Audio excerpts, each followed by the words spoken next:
इन आदर्श उदाहरणों से आज के जैनी बंधु को अपनी तुलना करनी चाहिए कि आप कहां पर हो, आपको क्या करना चाहिए। भोजन के संबंध में 5 ककारों का ध्यान रखें आप। कितने ककार?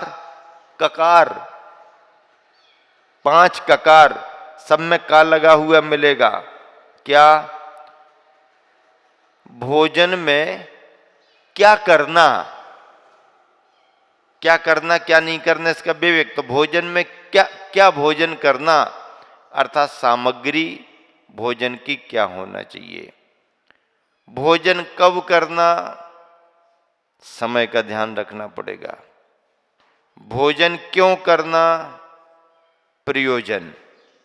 क्यों भोजन कर रहे हैं, जरूरत है या नहीं है, आवश्यकता है या नहीं है, क्यों भोजन क्यों करना, प्रयोजन क्या है। भोजन कितना करना, प्रमाण। और भोजन कहाँ करना, स्थान। इन सब पर यदि आपने विचार किया तो आप जहां भी भोजन करेंगे, जो भी भोजन करेंगे, उसमें आपका ग्रंथों में लिखा गया श्रावकाचार झलकेगा, श्रावकाचार झलकेगा। और तुम्हारी उन क्रियाओं से तुम्हारी अपनी जिनवानी, क्या?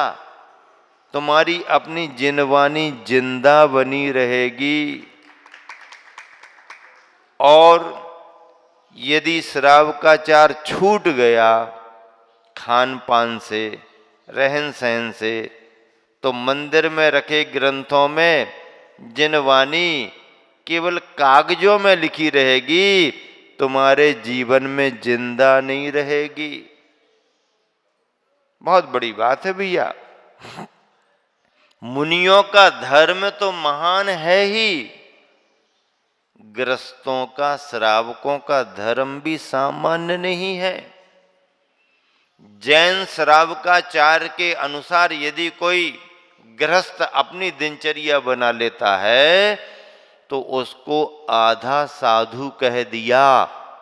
दिगंबर जैन परंपरा का उसका पद आधा साधु पने का हो गया, और श्वेतांबर समुदाय का तो वो पूरा साधु माना जाएगा, पूरा साधु बिना घर छोड़े। क्यों?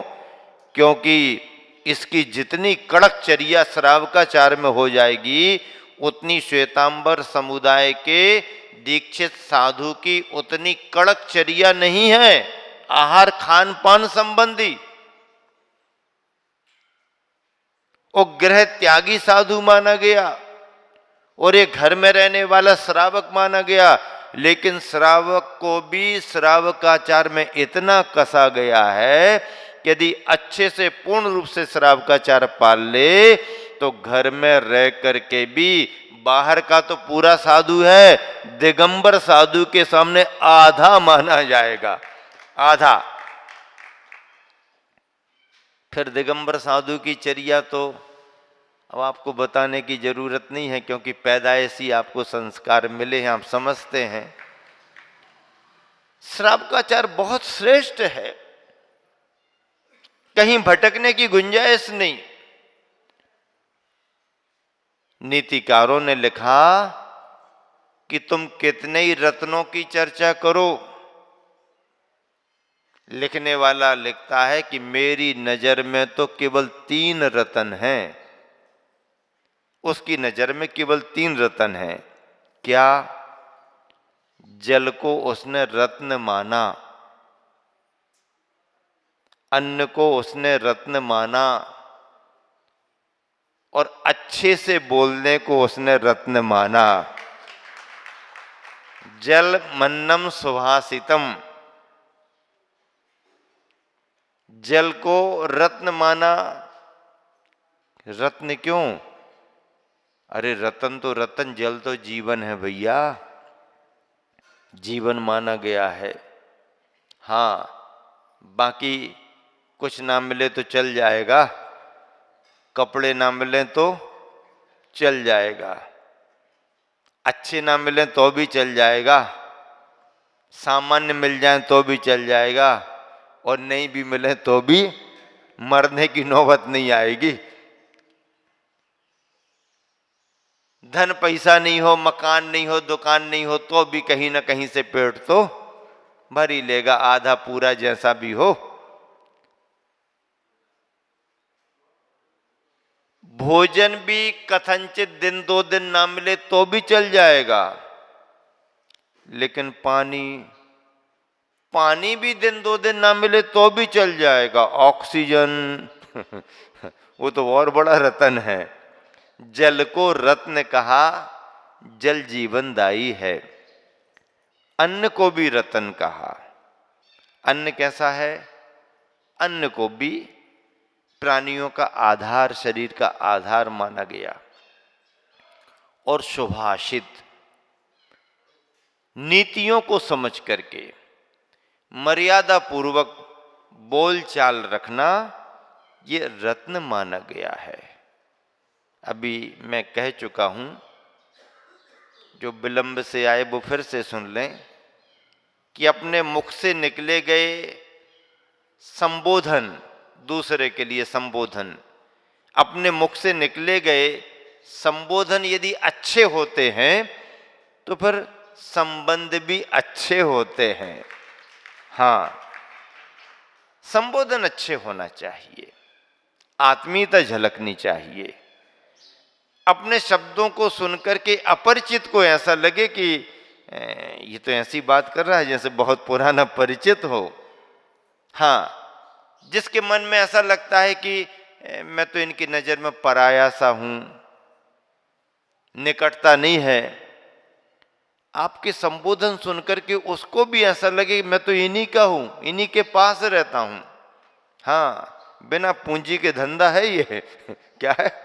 बिना पूंजी के धंधा है। आप किसी भी क्षेत्र में सफल हो सकते हैं, बस मन में छल कपट नहीं रखना। हाँ, क्योंकि छल कपट में मिठास ज्यादा आती है। हाँ, सीधा साधा तो अक्खड़ फक्कड़ कुछ भी बोल के फ्री हो जाते हैं, क्योंकि उसके मन में छल कपट नहीं है। लेकिन आज की दुनिया में जितना ज्यादा कोई मीठा बोल रहा हो तो थोड़ा सा सावधान हो जाना भाई, कहीं धोखाधड़ी ना कर दे, क्योंकि बहुत मीठा बोलता है। हाँ, मतलब कड़वापन तो फिर भी पचा सकते हैं, मीठापन पचाना आजकल बहुत कठिन है भैया। हाँ, ज्यादा मिठास यदि कोई दिखाने लगे, लगाने लगे, तो थोड़ा सावधान हो जाना। जमाना ठीक ठाक नहीं है भैया जमाना ठीक ठाक नहीं है। हाँ, लेकिन मीठापन तो अच्छा रहता है, लेकिन ज्यादा ही कोई मीठा तो धोखे की संभावना बनेगी, पक्का मान करके चलना। 3 रतन, सुभाषित भी एक रतन है। चलिएगा, भोजन की बातचीत चल रही है, अच्छे से भोजन होना, अतिथि सत्कार भी होना, अभक्ष्य से बचना, अशुद्ध से बचना, मादक पदार्थों से बचना। जैन कुलाचार में तो घुट्टी में ही ये संस्कार दिया जाता है। हाँ, इसलिए भटकने की तो संभावना नहीं। अब बड़े होने के बाद भी यदि कोई भटक गए तो उससे अभागा और कोई दूसरा नहीं माना जाएगा। खान पान के तौर तरीकों से प्रामाणिकता बनती है और प्रामाणिकता खंडित भी होती है। आज जैनी भी इस हवा में बह रहा है और कभी दिखावे के नाम पर, शान शौकत के नाम पर, हम किसी से कम नहीं के नाम पर, और जो समारोह दिए जाते हैं, रिसेप्शन दिए जाते हैं, कोई अंत नहीं है, कोई अंत नहीं है। उसने इतना तो मैं इससे 2-4-10 आइटम ज्यादा ही बढ़ा के करूंगा, कम करने वाला नहीं।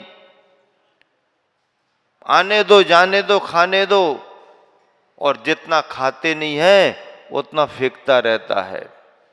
अन्न की व्यर्थ की बर्बादी बहुत बड़ा अपराध, दोष।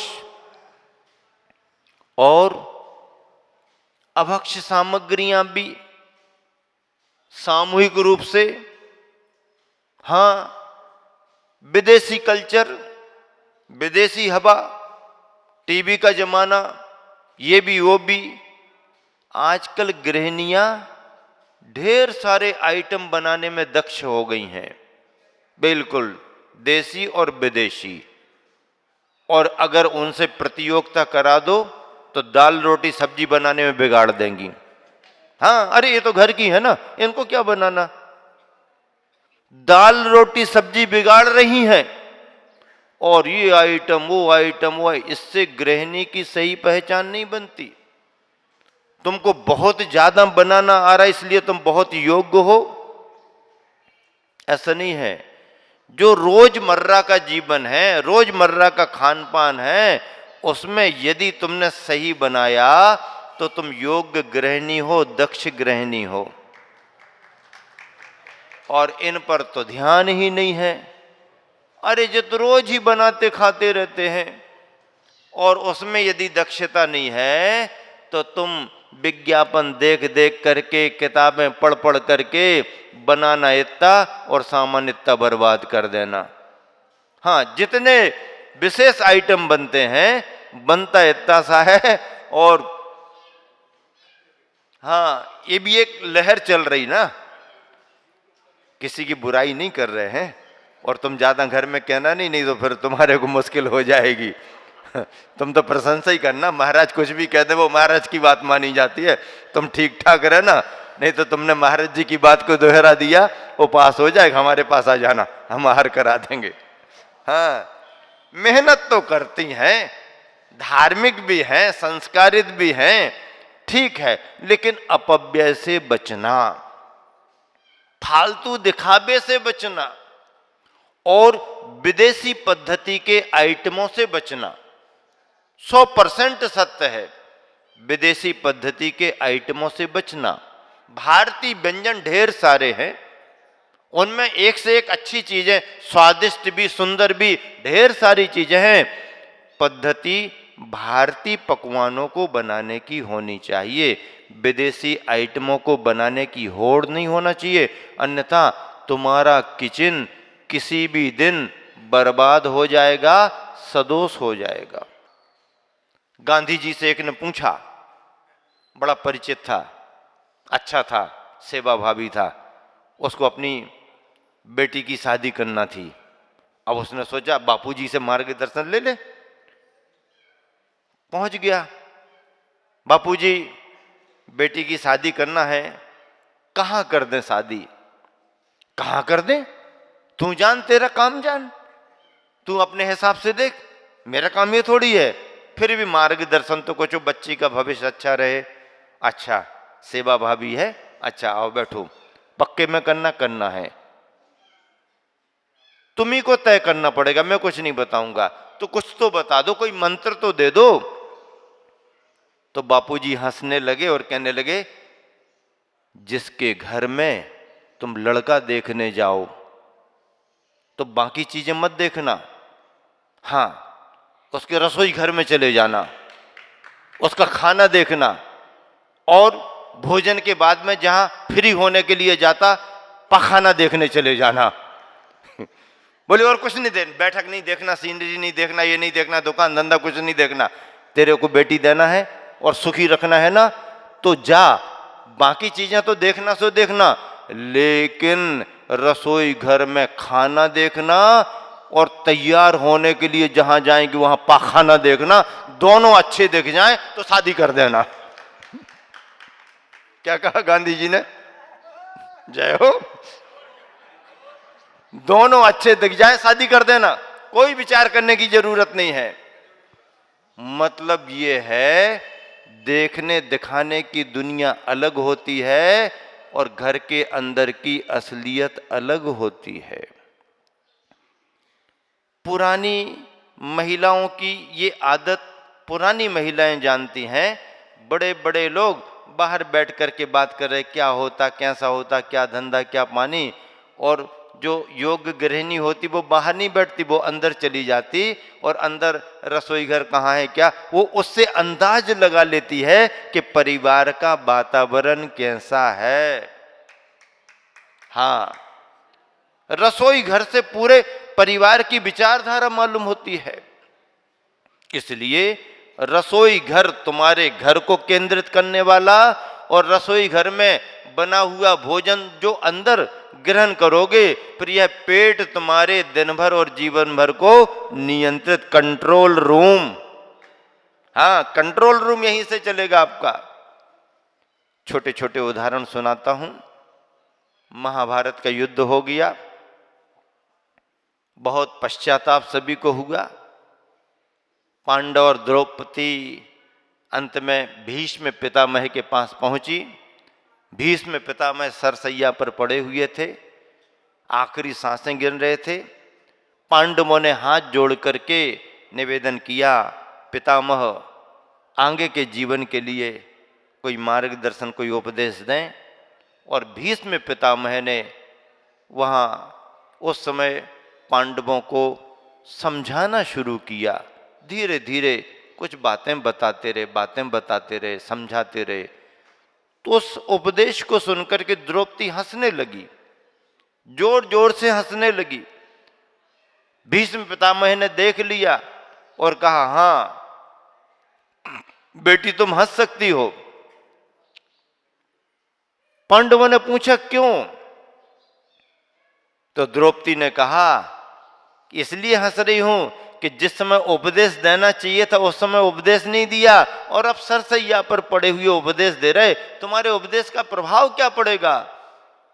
तो भीष्म पितामह ने कहा, बेटी तुम हंस सकती हो मुझ पर, उस समय मेरी लाचारी थी। क्या लाचारी थी? मैंने पापी कौरवों का अन्न खा रखा था, उस समय उस अन्न से मेरी बुद्धि दूषित तो हो गई थी, उपदेश देने की बुद्धि आई नहीं, लेकिन पांडवों के बाणों के लगने से मेरा रक्त पूरा का पूरा जो दूषित था वो निकल गया। अब मेरा शरीर शुद्ध हो गया, बुद्धि काम करने लगी है, इसलिए मैं उपदेश दे रहा हूं। इस तरह से संदर्भ आते हैं। किए गए भोजन का रक्त पर, विचारों पर प्रभाव पड़ता है, इसलिए रक्त और विचारों की शुद्धता के लिए भोजन की शुद्धता जरूरी है। रामचंद्र जी ने जंगल में कहीं भी अभक्ष भक्षण नहीं किया। वाल्मीकि रामायण में लिखा है, जहां भी गए शुद्ध शाकाहार भोजन किया, और शुद्ध शाकाहार भोजन का परिणाम कि कितनी भी विपत्तियां आई, उन्होंने अपने को संभाला और सभी को संभाला, तभी तो आज भी मर्यादा पुरुषोत्तम के रूप में उनका स्मरण किया जाता है। आहार शुद्धि से विचार शुद्धि, आपके जीवन में आहार शुद्धि जुड़ना चाहिए। आहार शुद्ध होगा तो तुम्हारा जीवन भी शुद्ध और पवित्र होगा। महावीर भगवान।